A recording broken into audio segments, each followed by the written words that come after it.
Les amphibiens regroupent ces animaux à la peau fine et humide qui passent obligatoirement les premiers mois de leur vie dans l'eau. Vous connaissez peut-être la salamandre, puis aussi les tritons, puis encore les crapauds, la rainette et bien sûr les grenouilles.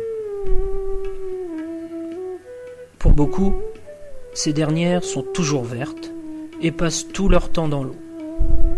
En fait, il existe plusieurs espèces de grenouilles, et chacune a ses particularités.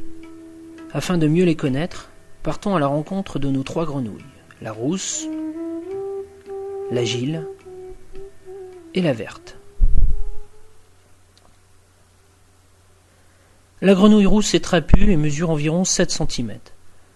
De couleur brune ou grise, plus ou moins tachetée de noir, on la reconnaît à ses pattes postérieures plutôt courtes, à son museau arrondi et à ses yeux entièrement dorés.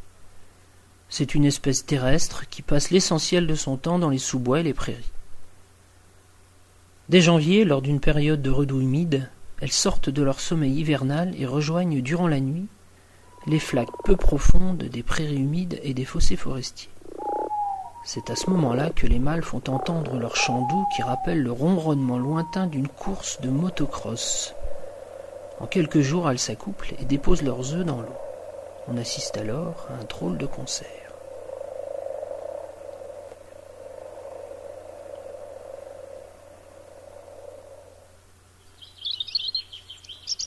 Les pontes sont regroupées en amas gluants qui flottent à la surface dans les premiers jours. Plus tard naîtront des têtards, et les plus chanceux se métamorphoseront et quitteront l'eau au printemps. La grenouille agile est plus svelte, mais à peine plus petite.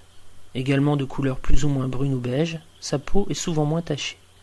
On note également un museau plus pointu, un œil doré mais sombre sous la pupille, et des pattes arrière bien plus longues, ce qui explique son nom.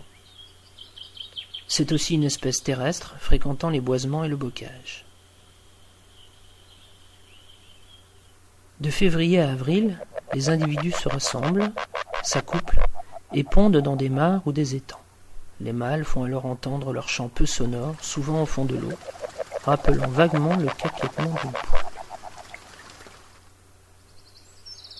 La ponte est un amas en forme de boule de pétanque et fixé à un végétal sous la surface de l'eau. Celle-ci finit par libérer les têtards qui se métamorphosent et quittent l'eau en juin.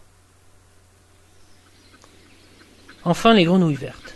Comparées aux 2 espèces précédentes, celles-ci sont plus diurnes, beaucoup plus aquatiques et aussi plus grandes, parfois plus de 10 cm. Malgré leur nom, leur couleur est très variable, même si souvent on distingue une ligne claire sur le dos.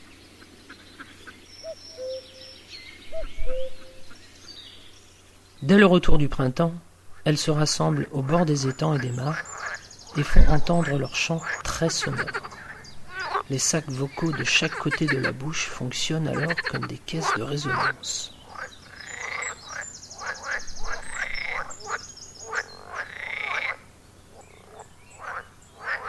Les accouplements ne tardent pas et les pontes, discrètes, sont déposées dans l'eau. Ce sont de petits amas transparents d'œufs bruns, clairs, peu visibles parmi la végétation. Les jeunes grenouilles sont métamorphosées quelques semaines plus tard, normalement en été.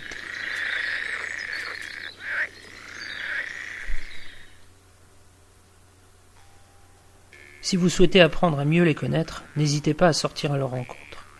Et ne manquez pas la suite, dans le cycle de vie des grenouilles, vous découvrirez qu'avant d'être grenouille, le têtard devra traverser quelques épreuves.